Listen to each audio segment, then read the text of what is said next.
father was a band director in the circus. My mother was a prima donna. And I was born in the circus. In fact, I was born in Albany, Georgia.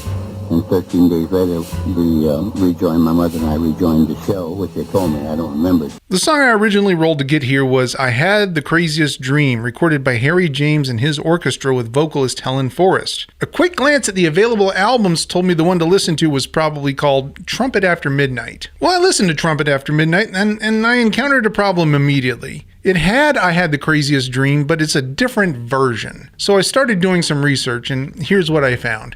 Here are the 5 things for Harry James. I Had the Craziest Dream was written and recorded for the film Springtime in the Rockies.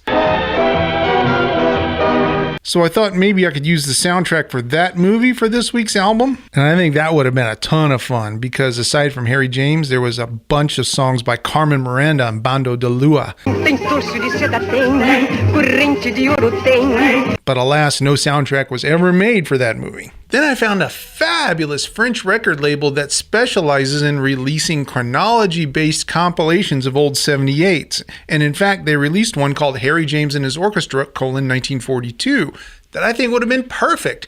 Just the 24 sides he released that year. But alas, that album is out of print and not available on any of the streaming services. So finally, I found a compilation called Best of Big Band. And the 16 songs cover a time period from 1939 to 1946. And while 7 years is typically a long time in the career of a musician, and while this compilation does not include the B-side of I Had the Craziest Dream called A Poem Set to Music, life was a poem set to music. It's still the closest thing I could reasonably hope to find that covers this period in Harry James' career. So that's what I'll listen to this week. Harry James was born in 1916 and grew up in the circus. His dad was the band leader for the Mighty Hog Circus, and his mom was an acrobat and horseback rider. His folks even named him after the circus owner. His middle name was Hog. And apparently there's a pretty well-known story that at age 6, young Harry was saved from being trampled by circus horses when his mother's horse stood over him to protect him. Harry was performing in the circus as young as 6 years old as like a contortionist and would sometimes play snare drum. And he started taking trumpet lessons from his dad when he was 8.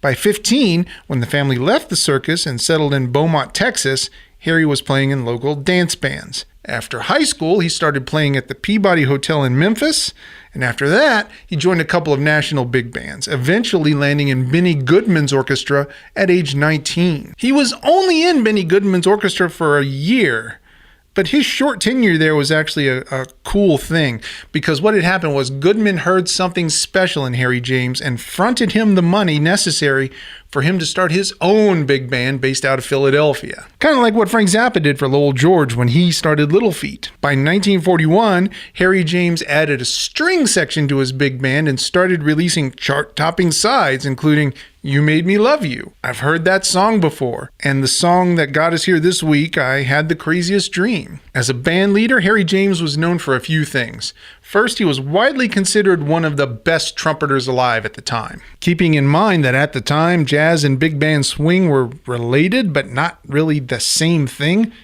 only the hippest of pop music fans in the 40s would have ever heard Dizzy or Miles or Fats Waller or Chet Baker.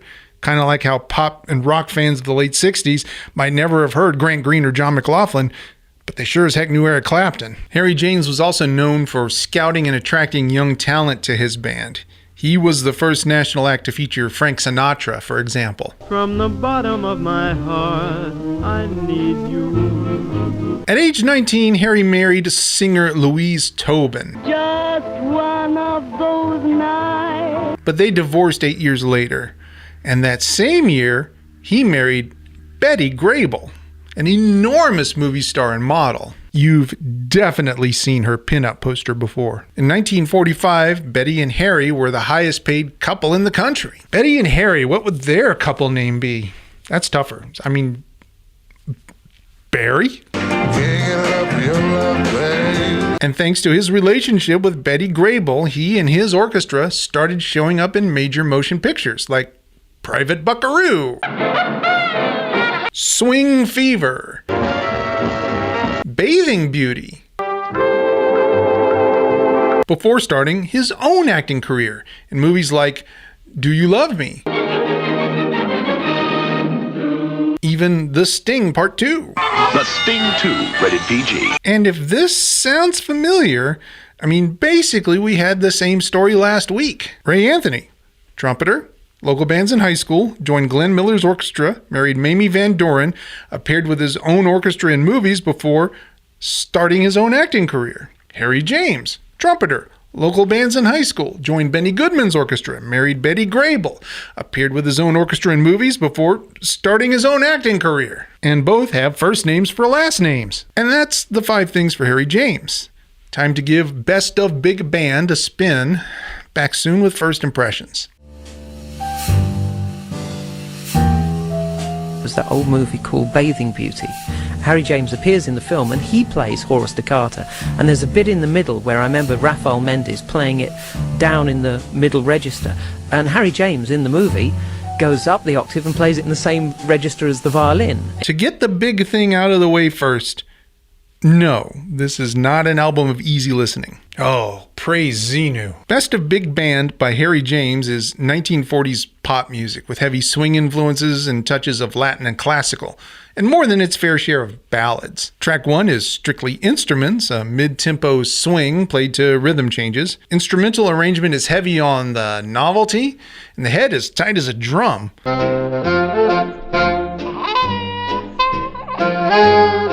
The one chorus trumpet solo features a lot of what I think about when I think about Harry James. High velocity, strong technique, heavy vibrato. You know, so far so good. I've heard that song before as the first with a vocalist, Helen Forrest. Like a lot of pop songs from the era, the melody is played once instrumentally in its entirety, and then the band comes way down for the vocalist on the second chorus. A necessary consequence of recording an entire big band and a vocalist all on one microphone. To me, I've heard that song before. The Man with the Horn is a ballad. No, it's not the same The Man with the Horn that Miles covers on his 1980 album. Nor does it have anything to do with the movie The Young Man with the Horn starring Doris Day and Kirk Douglas, even though Harry James did indeed do the music for that movie. I mean, I say The Man with the Horn is a ballad, but it's more like a ballad plus. The arrangement is very busy, with backing parts doing all kinds of unnecessary fripperies, metric modulation, injected trills, chord doubling.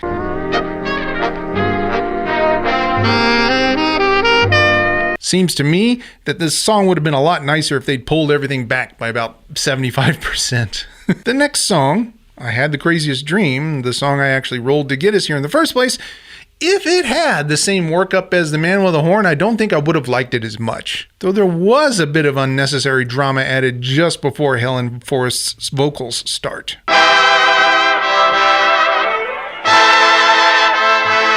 Harry James sure do seem to have a thing for big ballads. The beginning of The Sleepy Lagoon, the opening woodwinds over piano arpeggios all feels very 19th century French romantic / impressionistic, Claude Debussy, Camille Saint-Saëns. But that's just for the intro. The rest of the song is another overly arranged ballad. And I can't begin to tell you is another. Though this time we get the vocals right away. Sure, when Betty Grable's singing, we get to it as soon as possible. I can't begin. The arrangement is kept much more sparse on this one too, though not entirely without its big moments. And the next tune, Trumpet, Blues, and Cantabile. It's a pretty interesting one. This is an up-tempo swing. That's Benny Goodman up-tempo, not Charlie Parker up-tempo. It's got a groovy arrangement throughout. It's kind of wild how they took just a 12-bar blues and wrote this entire 3-minute arrangement over the top of it. Never repeats, actually has good structure, but never once includes anyone taking a solo. And look, to save just a little bit of time, let me run down the rest of the samey ballads on the album all at once. You Made Me Love You, ballad. I Don't Want to Walk Without You, ballad. It's Been a Long Time, ballad with vocals by Kitty Kalin. There's so much I feel that I should. Caribba Ribbon, open parentheses, They're So in Love, close parentheses, starts as a waltz, Then there's a bit of flamboyant coronet-style technical quickness in the middle before it settles into an up-tempo swing with a really great solo from Harry James. I'll Get By, open parentheses, as long as I have you, close parentheses, is a mid-tempo melancholy swing with vocals from Dick Haymes, Argentinian born singer and actor who was kind of a big deal in the 40s and 50s. Not much special about this one other than the vocals. I mean, it's prime 40s pop, but otherwise... Carnival feels like movie music too, or maybe like a short Gershwin piece. Memorable melody on this one.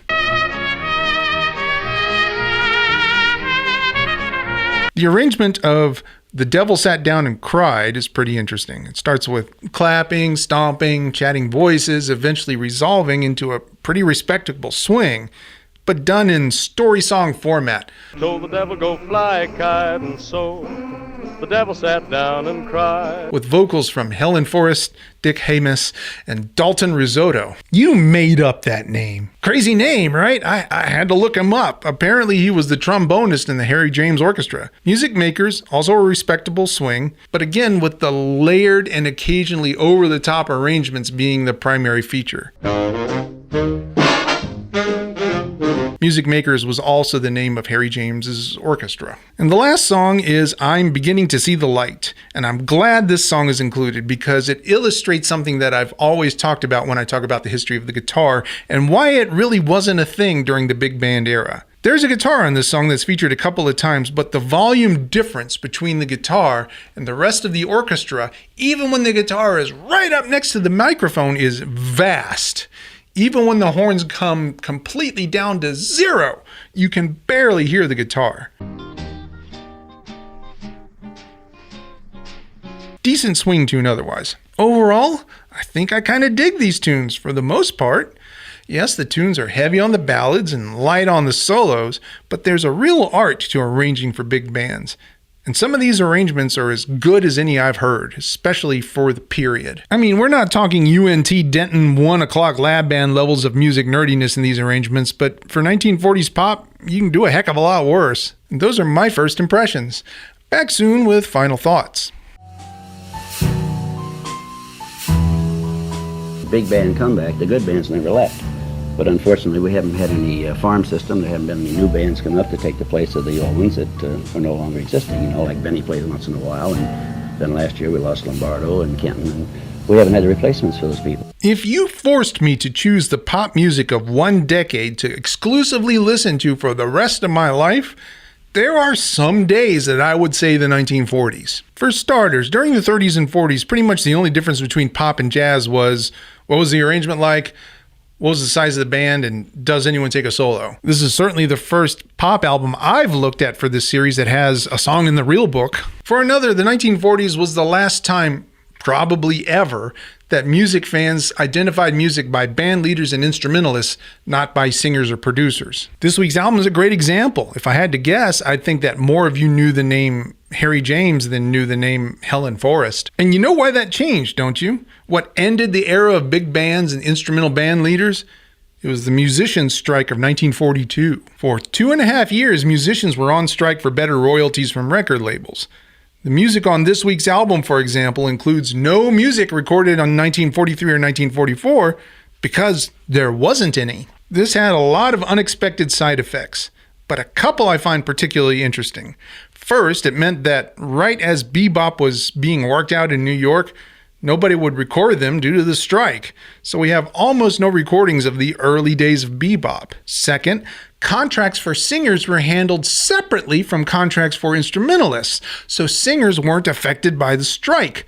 So the labels started promoting singers using scab bands for backing, and ever since, the singer's been the star. So imagine if it wasn't Pet Sounds by the Beach Boys, but instead Pet Sounds by The Wrecking Crew featuring the Wilson Brothers. That's the kind of change we're talking about. And this collection of 16 tunes by Harry James, it's decent. Not the best war era big band pop I've ever heard, but far from the worst. Certainly Harry James himself is a damn fine trumpeter, acquits himself nicely on every tune he's featured on. But it's the arrangements that get me on this one. Some of them are good, very good even. but a lot of them feel like the arranger was trying to justify their existence, if you catch my meaning. There were so many spots on this album where I found myself thinking, that was cool, I guess, but it would have been better without it. So I suppose the only thing left to say is my 5-word summary of Harry James' Best of Big Band. For me, jazz over pop. Now let's see what I'm listening to next week.